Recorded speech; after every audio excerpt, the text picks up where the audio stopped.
It started like any other day in King's Landing, hot, heavy, and stinking of gold and rot. The Red Keep shimmered on the hill like a crown bathed in light, unaware it would soon be swallowed by flame. Servants moved through its stone veins, nobles schemed in its chambers, and at its centre sat King Joffrey Baratheon, drunk on power and wine, oblivious to the ticking fire below. No one remembered the old wildfire caches. Not really.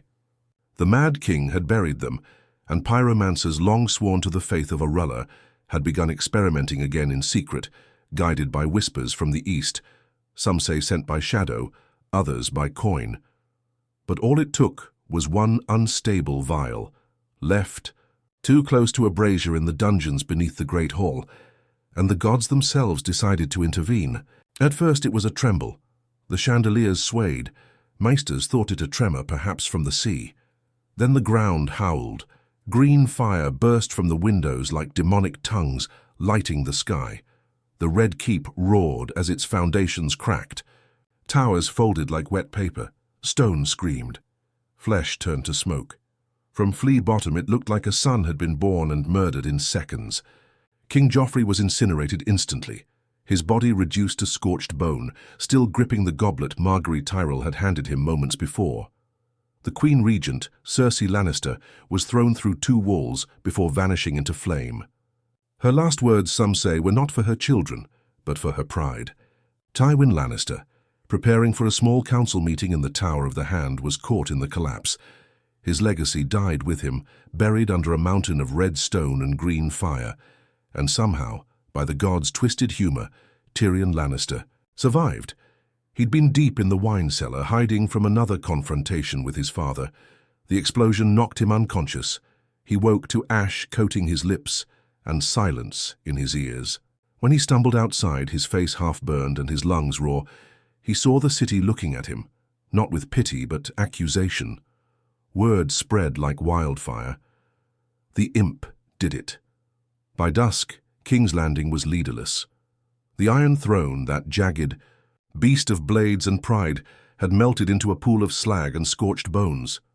What remained was chaos, no royal decrees, no guards, no coin flowing. The Tyrells vanished from the capital that same night, sailing for Highgarden with every ship they could seize. Varys, whisperer of secrets, disappeared. Some say he took a child with him, a boy with dark hair and royal blood. Others say he never left the city and still moves like a ghost in the tunnels. No one really knows. Tyrion fled into the ruins, hunted by Lannister loyalists and commoners alike. He found shelter in the ruins of Baelor's Sept, now cracked and leaning, where whores and orphans prayed together in whispers. He had no food, no allies, and no name left that held weight. Outside the city walls, the world listened. Stannis. Baratheon saw the smoke rising from Dragonstone's coast. His red priestess, Melisandre, wept with joy. "The fire has cleared the false kings," she whispered. "The throne is no more. It is time." Roose Bolton received word as he prepared to betray Robb Stark at the Twins. Without a king to curry favor with, his plan twisted like a sword in mud. Frey hesitated. Walder Frey had no love for the crown, but he loved predictability. And nothing was predictable now. In the east, across the narrow sea, Daenerys Targaryen stood in the throne room of a conquered city and heard the news from a panting raven handler. Her eyes did not shine with joy. They burned. "The dragon's den is empty," she said. "Let the real fire come." But the people of King's Landing, oh, they suffered. Without food, the streets became war zones. Gold cloaks turned to mercenary work, selling protection for bread. The poor blamed the nobles. The nobles, what few survived, locked themselves in manors and prayed their gates would hold. And in the rubble of the Red Keep, smoke never stopped rising. Some said the gods had punished them. Others claimed a new power had awoken beneath the city. But none could deny this truth. The game had ended. The pieces were ash, and Westeros had no king. The days after the Red Keep fell were thick with silence, like the city itself was holding its breath, waiting for someone, anyone, to declare order. But no one came. The bells were gone, melted. The king was dead. The queen, too. And with them, the throne that kept men loyal and afraid. In the crumbling shadows of the capital, Tyrion Lannister moved like a ghost. His golden hair singed black, his clothes scorched, his limp more noticeable than ever. But it wasn't the burns or the blood that broke him. It was the way people looked at him now. Before they whispered, "Imp" or "Monster." Now they screamed Kinslayer, Kingslayer, City Burner. It didn't matter that he hadn't touched a spark. Tyrion understood the game better than anyone. Perception was power, and he had none left. He found a hidden passage he once used as Hand of the King, a dusty tunnel once built for Targaryen. Escape plans. It led to the cellars below the old sept, and there he found others, lost souls, hungry ones, too weak to flee but too angry to surrender. He gave them what he could: information, advice, strategy. He told them who still had grain stores, where to hide from gold cloaks turned brigands, how to stay alive. But even Tyrion knew this wasn't life. This was waiting to die slower. Meanwhile, the rest of the realm reacted like a beheaded snake. In Dragonstone, Stannis Baratheon called a war council by firelight. Melisandre stood beside him, her eyes glowing with something unholy. "The flames revealed it long ago," she whispered. "The false crown would fall in fire, and only you, Azor. Ahai could rebuild the world. Davos Seaworth wasn't so sure. And who holds the realm now?" he asked, voice like gravel. "Who do we fight?" Stannis answered simply, "Everyone." He began mobilizing what few ships he had left, sending ravens to houses that had once hesitated. The Lannisters were gone. The Tyrells fled. Even Dorne stirred at the scent of a realm free from Lannister chains. The Stormlands answered, some out of loyalty, most out of fear. In the Riverlands, Walder Frey delayed the Red Wedding. With no guarantee of Lannister rewards and a capital in ruin, the old man demanded assurances. Rose Bolton cursed the timing. Every minute the North remained. Hull was a risk, but he bided his time watching for opportunity. And in the far north, Robb Stark got the news in pieces. First, that the Red Keep had fallen. Then that Joffrey was dead. And finally that there was no king in King's Landing. His bannermen erupted with confusion and hope. "The South is weak," Great Jon Umber declared. "We can march on what's left and take it for the North." But Robb hesitated. He'd seen too much blood. "There's no throne left to take," he said.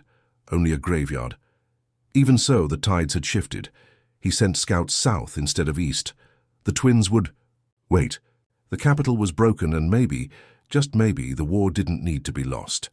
Across the sea, Daenerys Targaryen stared at a map of Westeros now stained with wine and ink. Jorah Mormont read her the list of dead. Joffrey Baratheon, Cersei, Lannister, Tywin Lannister, all presumed gone.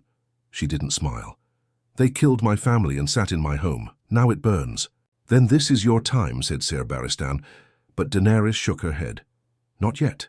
The people will need someone, and if I go too soon, I'll be seen as another conqueror. Let the smoke choke them. Let them beg for breath. Then I'll give them fire."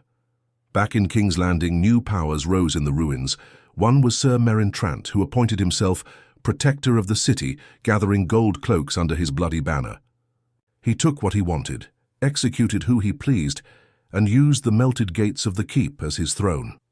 Another was a boy named Orlin Waters, a bastard of House Velaryon, who claimed descent from the Targaryens. With silver-dyed hair and stolen dragon lore, he began gathering the starving under a black banner sewn with a dragon's skull. "The fire made us free," he preached. But the most dangerous force wasn't a man. It was hunger. Grain stores were low. Ships stopped sailing. Riots broke out over loaves of moldy bread. Women sold flesh for a mouthful of stew. Mothers gave up their babies to silence the crying. The faith of the Seven collapsed. The High Septon burned alive in his chambers when he refused to share his food. King's Landing was dying, and Tyrion Lannister, once a prince of the realm, watched from the ruins, wondering if this burning, bleeding corpse of a city was what justice finally looked like. Tyrion had always believed in wit, in diplomacy, in words sharp enough to cut steel, but in the ruins of King's Landing, No one listened to clever men. They listened to blades, to empty stomachs, to the snap of a whip in the dark. By the second week, the city reeked of decay. Corpses lined the alleys, unclaimed, untended. Rats grew fat on flesh and bread both. Disease spread in whispers, fever dreams spilling from one dying mouth to another. And over it all hung the ash, still falling, still settling on the broken stones like the quiet judgment of the gods. Tyrion stayed hidden in what was left of the old sept, joined now by a growing number of refugees, maids, children, even a maester with a shattered hand. They called him Halfman, but not with mockery, with desperation. Like a myth they weren't sure was real. And in their eyes, he saw the only thing worse than hatred, hope. He didn't want it. He didn't deserve it. But he could not ignore it.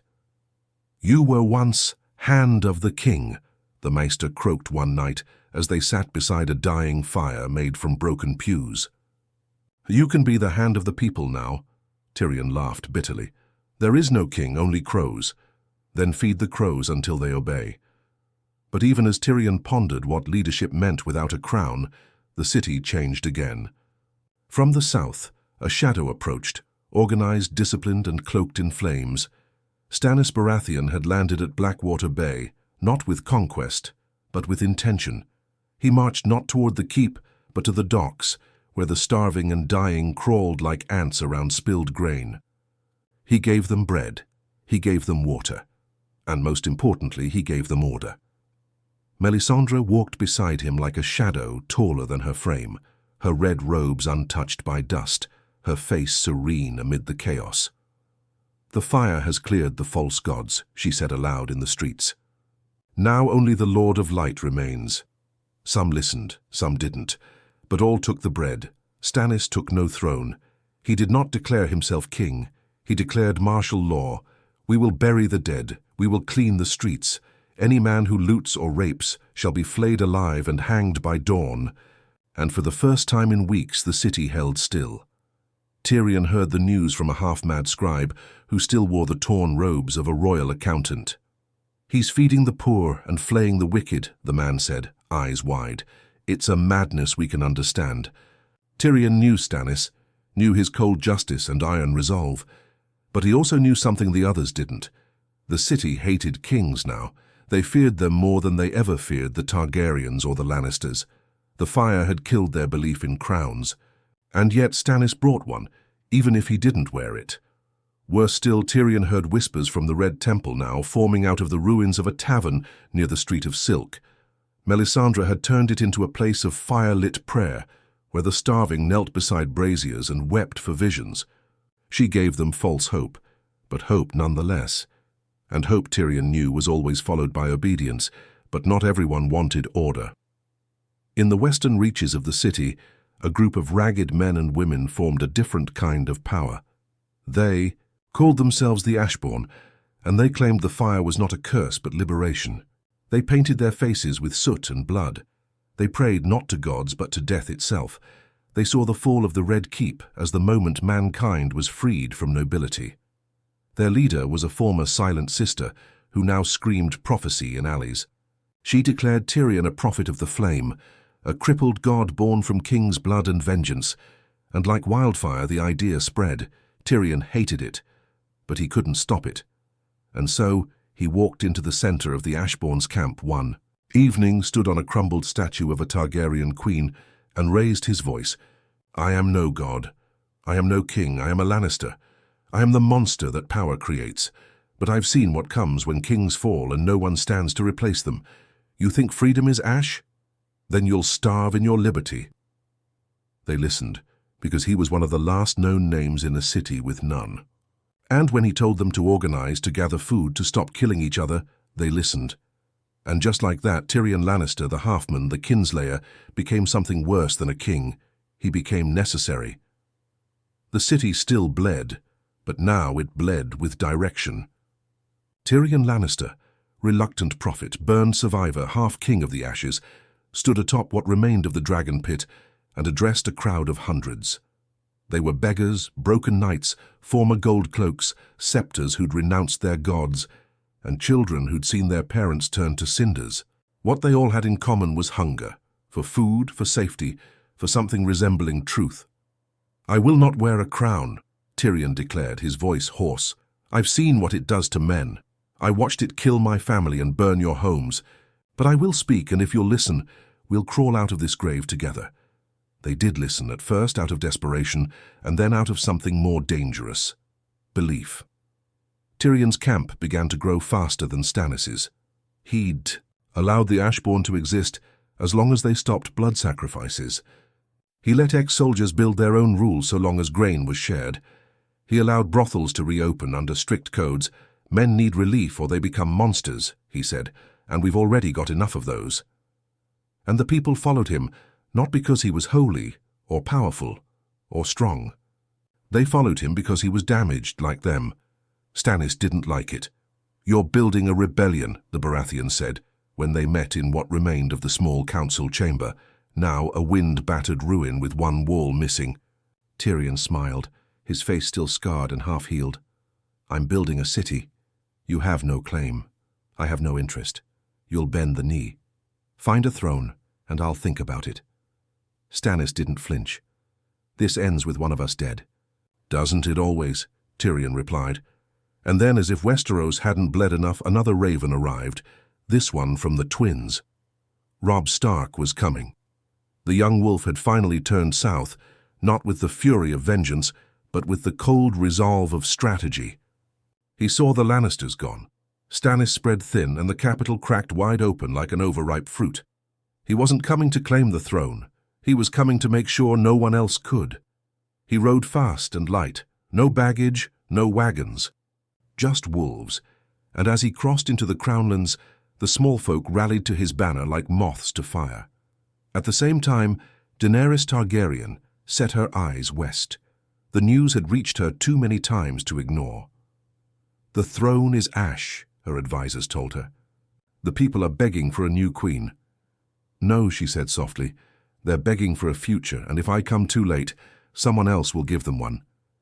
She boarded ships bound for Westeros, her dragons circling above like storm clouds.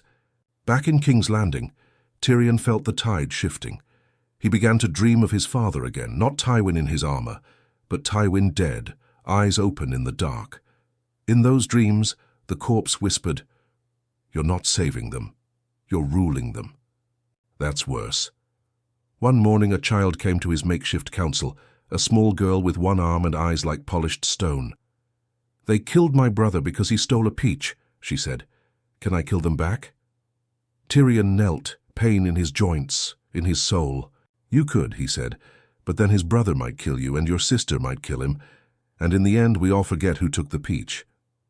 So what do I do?" He placed a coin in her hand. "You buy another peach, then you share it with someone who looks hungry enough to steal it." She left confused, but she left. Varys returned that night, hooded, dirty, more shadow than man. He found Tyrion alone, drinking what passed for wine. "You were never meant to rule," Varys said. "I'm not," Tyrion replied. "You're doing it anyway." Tyrion didn't respond for a moment. Then he asked, "Do you think the people will ever want a king again?" Varys sighed. "People don't want kings. They want stories. They want justice. They want someone else to make the hard decisions while they sleep in peace. And if no one gives them that," Varys looked toward the charred skyline, "then they'll take the hardest man left standing and call him king whether he wants it or not." Tyrion drained his cup. "Then I should have stayed under the rubble." Outside, bells began to ring. New ones melted from old bronze. Not for weddings, not for funerals, for war. Robb Stark was a day away, and Daenerys Targaryen had just landed in Dorne. The wind that swept across King's Landing no longer smelled like fire. It smelled like change. Wet, iron-heavy, full of breath that hadn't existed in years. But even change could stink, especially when it rode on the backs of armies. "Robbie," Stark approached from the north, his direwolf grey wind moving like a ghost ahead of his banner. The people didn't hide. They watched, some with curiosity, others with fear. But not one of them shouted, "King in the north!" Not anymore. They'd had enough kings.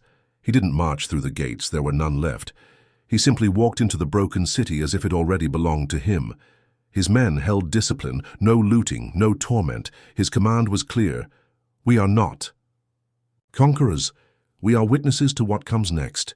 And waiting for him at the ruins of the Red Keep was Tyrion Lannister, scarred, limping, and holding a cup of bitter wine. You came too late, Tyrion said. Or just in time, Robb replied. There was no warmth. They were men who had lost too much to ever pretend civility again. You look worse than I imagined, Robb said.